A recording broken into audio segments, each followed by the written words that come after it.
On today's episode, we are talking to the main man from the show Lifted Life TV. Steve Hill is the owner of the shop, 5R Trucks, where they understand your passion for making your beloved trucks perform at their best. In the show, Steve, along with his family and crew, make someone's 4x4 customization dreams into a reality every week. The Hill family has become internationally known for their award-winning builds, from show trucks to work trucks. What started this journey, and how did they get where they are today? Let's find out. Welcome to the Cutting Edge Garage Podcast. Steve, thank you for taking the time to be with us today. Why don't you tell us a little bit about the Lifted Life and what you guys do? Well, the Lifted Life is a family show about our family and about the trucks that we build with our customers. All of them are unique. All of them are special. The customers are really wound up in them like we are. And it's sort of fun to have that synchrony between the customer and our shop to be able to build some really cool trucks. And that's all we do is build trucks. We don't build cars.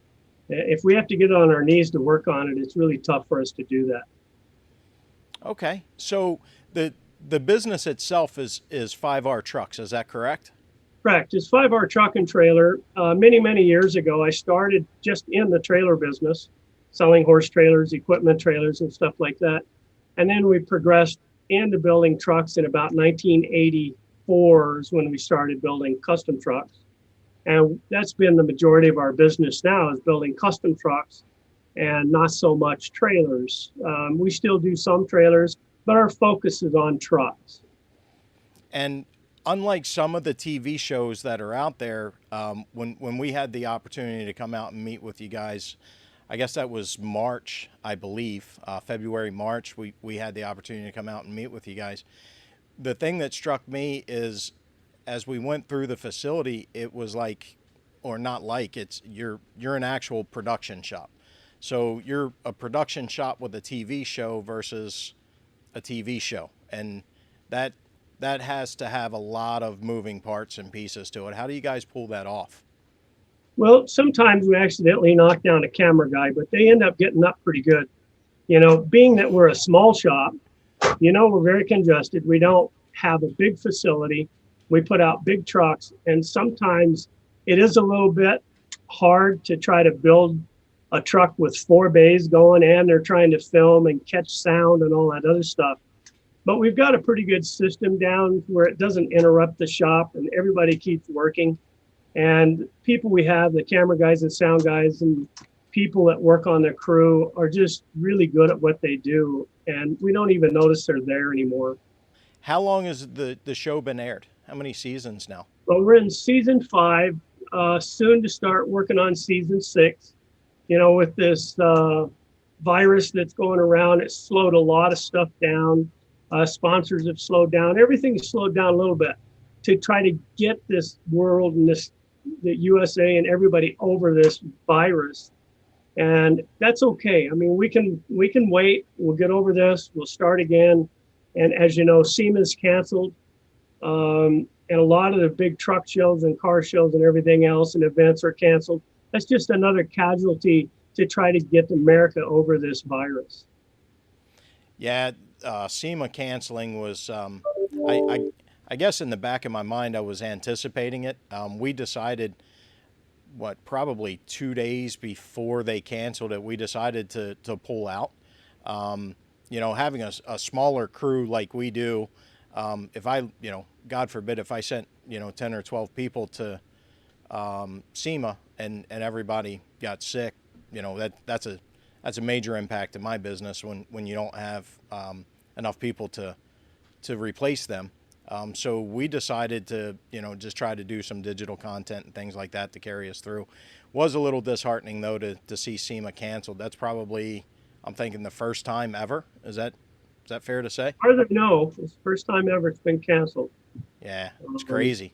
We made the decision. In the past, we've always built, as many as 13 vehicles for the show. Last year, we built 9 for the show. This year, early on, when this thing started going crazy, we decided to build 2 for the show, 2 really special projects. And what we were going to end up doing, much like you, we were just going to take the trucks out, put them on display, then we were coming home. because none of us wanted to put ourselves in a position to be one of the numbers. Right. So we weren't going to be able to participate in it. Our trucks were going to be there, but we elected not to be at that show on a 10-day basis. So I think a lot of people were taking that same avenue like yourself. You just can't risk it for the game. Right. Yeah, it's well, unfortunate, but it does create some opportunities to do other things.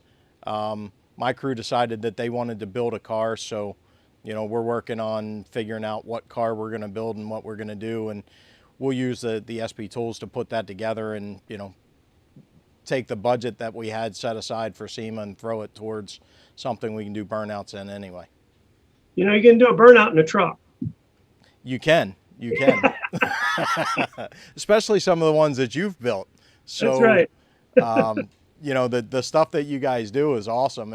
It was a great experience actually being out there and seeing the attention to detail that goes into the builds that you guys do. And this is really a family operated business. Your son's involved, correct?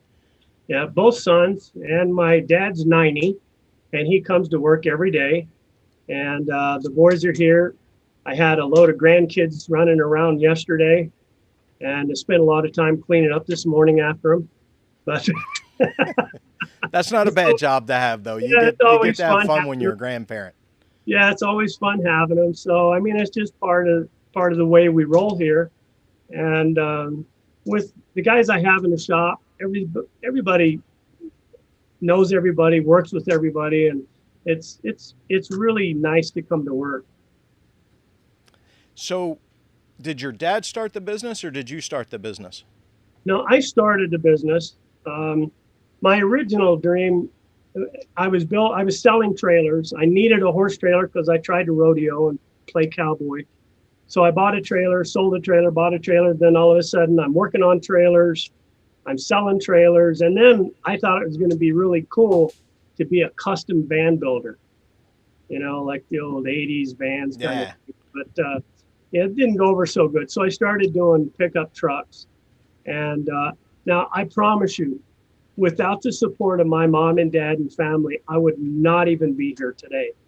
My dad and my mom were so instrumental in making this facility and making me stay on track that I wouldn't be here without them. And it's really, my mom left a few years ago, about 10 years ago now. And my dad's 90, doing great.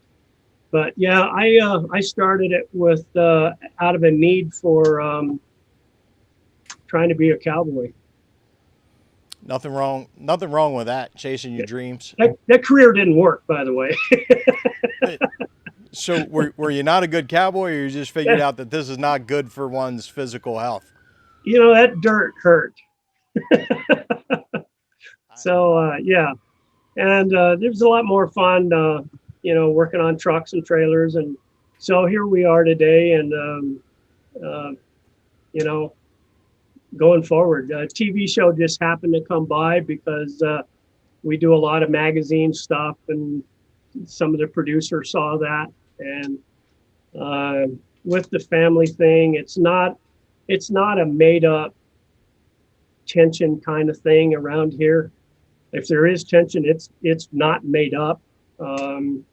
We always have deadlines, but it's not something that controls our world, the deadlines. So it's really nice to be able to capture that on film, because that's reality, and it's a real shop, real working area, not made up to make it look good on TV. What did you think first about doing and please, if you see my dog running around, please ignore her. She's at work today, keeping an eye on the rest of the employees.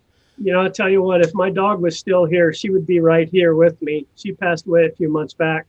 But she's been on all the TV shows, so you always see her in the background of the TV show. That's awesome. Yeah. So I'm a dog lover. Yeah, she has a tendency to meet me at the front door every morning. She wants me to go take her to work with me every day. I don't, but she meets me at the door every morning, ready to go hop in the truck and get out of there. So yeah. So how did the the initial doing the TV show come about? Is it something that you've wanted to do, thought about doing? No, it wasn't. It never really crossed our mind. We were adamantly against it when it was first proposed to us. We turned it down a few times, and then we decided to do a little, what they call a sizzle reel, and it went over pretty well.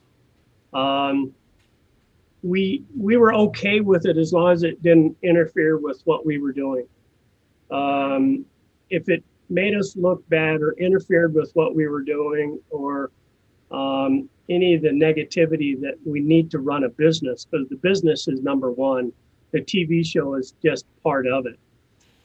Then we were not a part of it, but it's flowed in really well with what we do.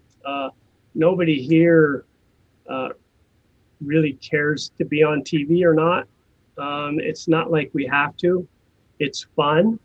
It's fun to go someplace and people say, "Oh, I know you," but it freaks my wife out a little bit once in a while. But That's awesome. It's a good way to get a free beer sometimes. Nothing wrong with a free cold adult beverage for sure. That's right. So, have the kids always been part of the business? Have they always worked with you in the business? Yeah, pretty much this has been their only job here, working in the shop, and it's been they grew up here, they've been here. It's just a natural for them. And a lot of times they think, and sometimes I think, we need to be doing something different. We've been here long enough that wonder what else is out there that we can be doing besides this. Right. Tell us about some of your most memorable builds, because you guys have, and then why they, tell us why they were memorable to you, because you guys have been building really cool stuff for a very long time.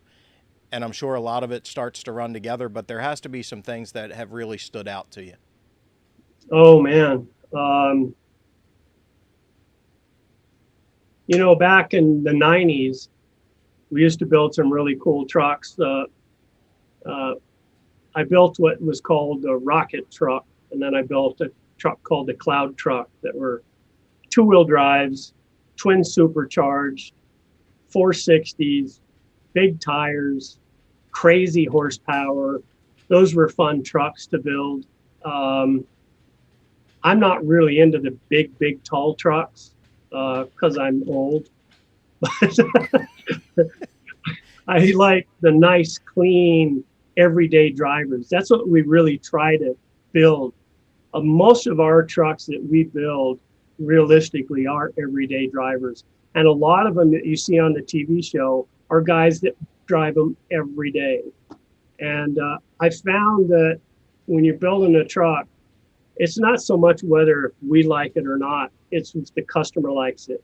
If he wants a purple frame and red interior, that's his choice because he loves it. And we have to respect that, and we'll do everything like that. I mean, that's part of it. And I can't really say one of them's been more memorable to the other. Gosh, they've all been really fun. Now, some of the customers have been more memorable than others, but I think that goes with just people and personalities, I guess. Yeah, I mean, we've run across a lot of really good, fun, energetic customers, and that's what's fun, and that's how I've gotten most of my friends is from customers, because and it's fun to get that mix of personalities. Where you have a guy that comes in, he's a little overweight, he's about 65 years old, and he's strapped down with coveralls and mud on his boots, and he drops $150,000 on a truck. I mean, those are the kind of guys that are fun because they know what they want, and they're not there to please anybody but themselves. And it's really fun working with people that know what they want. And those guys, I'm sure, without a doubt, have some wild stories. Oh, boy.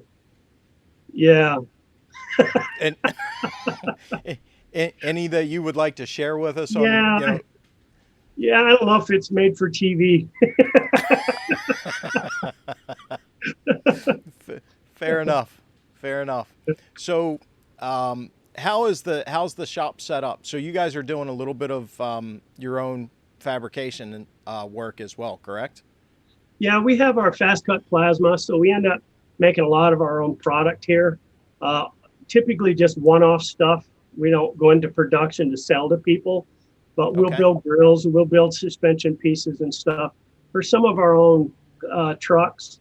Um, it's really nice to have people like Lincoln and like yourself and to supply us the right kind of equipment that we can really concentrate on building a quality piece of work for these customers. And that's what's fun about it. You know, when you can do your plasma and weld it up and sandblast it and just put it all together and make sure you have the right equipment to do it right. That's what it's all about. So are you still part of the build process, Steve? Or you Well, more overseeing, or how's that going today? on most all of the custom stuff, you know, that's built in what I call my bay, where Okay. we're building a couple of really good custom trucks, you know, like the 57 Ford panel truck we built and the 45 Power Wagon we built for Seymour and a bunch of the other one-off vehicles. Those are the ones that are built in my bay in the back.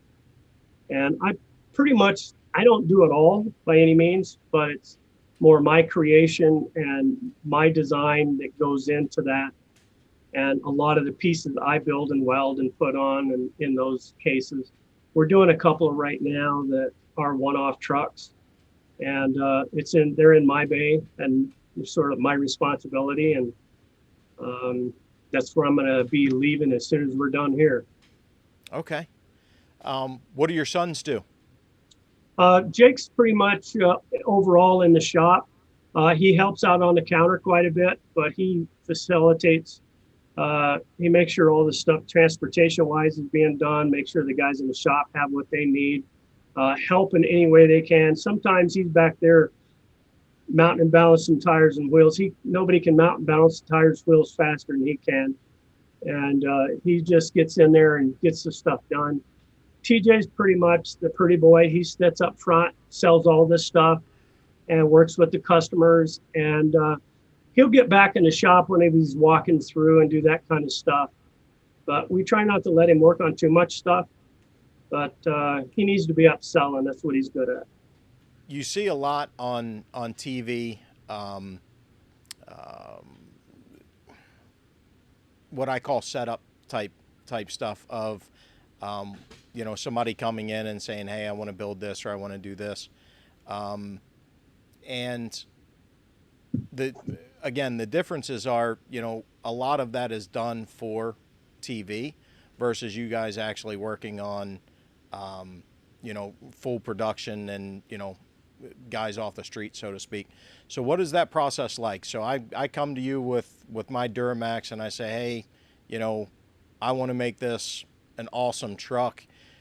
Do you sit down and, you know, go over a design with me and, you know, kind of sell that concept and then set about it, or you throw me a number and say, you know, we're gonna build you an awesome truck, and I got to have blind faith?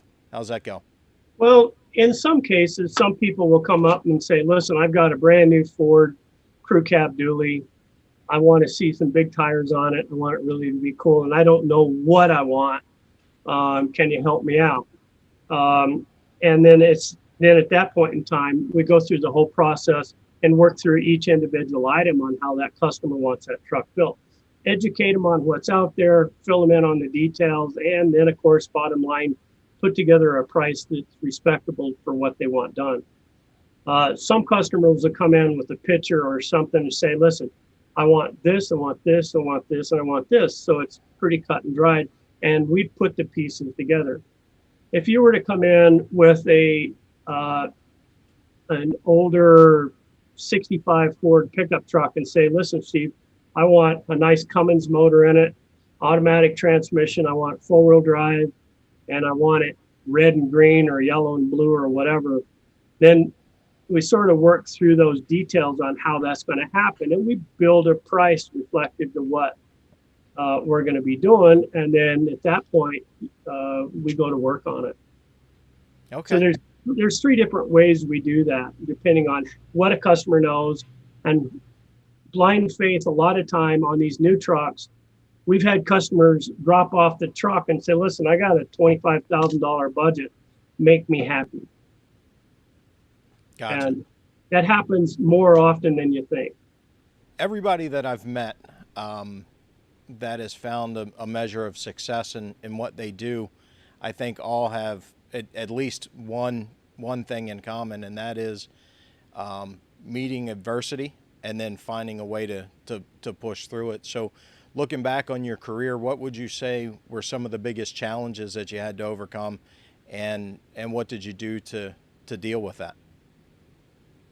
Well, any small business owner knows those challenges, and it's just that everyday business. You always have employees that you have that everybody has their own challenges as being an employer, but it all boils around economics, employees, and just overall quality. Trying to make sure your quality matches your reputation, and hopefully you can build that reputation to have that quality. I found out, and as you know, and everybody out there, you can't make everybody happy. We can try, but it's just not going to happen all the time. And those are the challenges, to try to make it happen all the time. And if you can get that, great, but it's just not going to happen all the time, as we all know it. So you try to work with those customers to do the best you can. How many guys do you have working in the shop? How many employees do you have to? I think we get 14 here and looking for 4 more. Good luck with that. I Yeah, think that's the struggle that every business owner has. It's difficult to find solid people, that care about what they do. it is. It's in our line of work. It's so hard to find a good, diverse kind of employment, employees and stuff like that. Ones that can be pretty flexible to change a hat in the midstream to go from here to here, and stay on task and focus. Because it is a custom shop, it's not the same thing every day. And we need those flexibility and those people.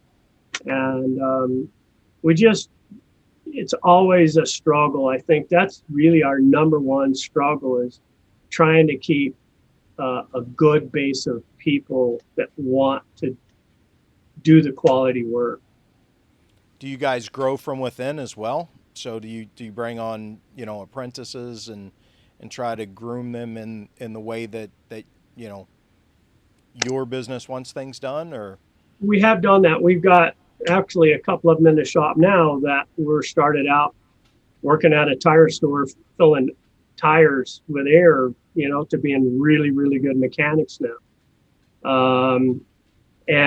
So we like bringing them in to where they can work with what we've got. Because sometimes when you bring a line mechanic in that's been at one of the manufacturers or one of the dealerships, and they're sort of used to doing it one way, it's sort of hard to get them to do it a multiple ways, because we don't pay per job, we pay by the hour, so we can have that flexibility, so everybody can roll around. So we find it actually better if we can find someone that wants to start here and end up over here. We have mechanics working at the counter now, and they're available to go back and be mechanics. So they have that dual purpose where they can come up and they can close the store down at night if need be, and still be a mechanic at 8:30 the next morning or whatever. And that's what we're developing here. yeah, that's tough. We do a similar kind of thing. We refer to it as the Swiss Army knife. We're looking for Swiss Army knives, not scalpels. We need people to be able to do a little bit of everything in what we do in the business, for sure. Yeah. Promote yourself a little bit. Tell us where is the shop? How do we get in touch with you? Well, We're in Golden, Colorado. If you've ever heard of Coors Beer, we're right across the street. Just Hence, about. the cold adult beverage should That's be right. readily available. So we're in Golden, Colorado. I was born and raised here. So were my kids. And we're at 5R Trucks, 5rtrucks.com, customtruckhq.com. And we're just pretty easy to find. And we're not really good at promoting the company because we end up staying pretty busy as it is. Everybody thought the TV show would be this big wave of promotion. It's really great for t-shirt sales, but it's really hard to do a truck for somebody back in New York. We have had people ship their trucks into us from other states to build, and that's really cool. But that's not, we're more of a locally based, regional based kind of company, and we don't mind being that. And we just really like what we're doing. Excellent. And where do they find the show? You guys are on what network? Right now, all of our re-airs, seasons 1 through 5, are on Amazon, Amazon Prime, free subscription, all of them 1 through 5. And it's sort of funny if you start with season 1, episode 1, and if you watch the whole series, you'll see our progression of us as people being able to be on TV, from being camera shy and running to not even knowing the cameras are there. Recently I went back and watched a few of the episodes in season 1, and it was very humorous to me on how things have changed for Jake and TJ and everybody, because TJ couldn't keep a straight face on camera. He was laughing about everything. But now he's sort of grumpy on TV because they're in his way. Oh, that's funny. Yeah, it's we can relate to that a little bit. We just with some of the videos and things that we've had to do with products, it went from just 3 of us. So my first employee was my son, and then my second employee is the guy sitting behind the screen, Bill. Bill joined us probably, 6 months, 8 months after Jesse did. And Bill does all of our videos. So we went from what we look back on now and say, oh my God, I can't believe we did that, to we almost are scary enough to look like we know what we're doing at this point. So and it's really cool to go back and look at where you've come from and where you are today, and the the blessings that go along with having that opportunity to learn and grow in that way. Yeah, it's fun to watch the progress, and in any TV show you'll see that, but I didn't really realize it as much as I do now.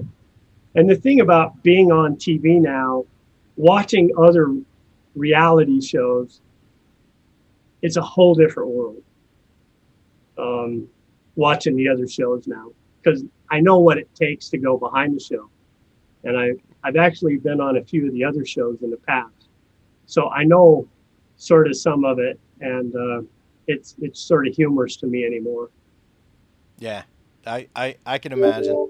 Yeah. I can imagine. One of the days I was talking to David, he said, you just wouldn't have the same feeling about the show when you're watching it being filmed versus just watching, the final product.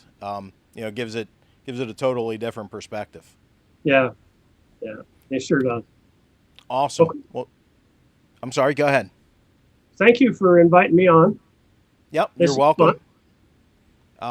We're grateful that you took the time, and we look forward to working with you in the future. You bet. Thank you, and we'll be doing that tool testing for you. Awesome. There you go. Put it through its paces. That's what we need. Reality tool testing. There you go. That's it. Well, Okay. Steve, thanks a lot, and everybody, thank you for joining. We'll see you again soon in the Cutting Edge Garage.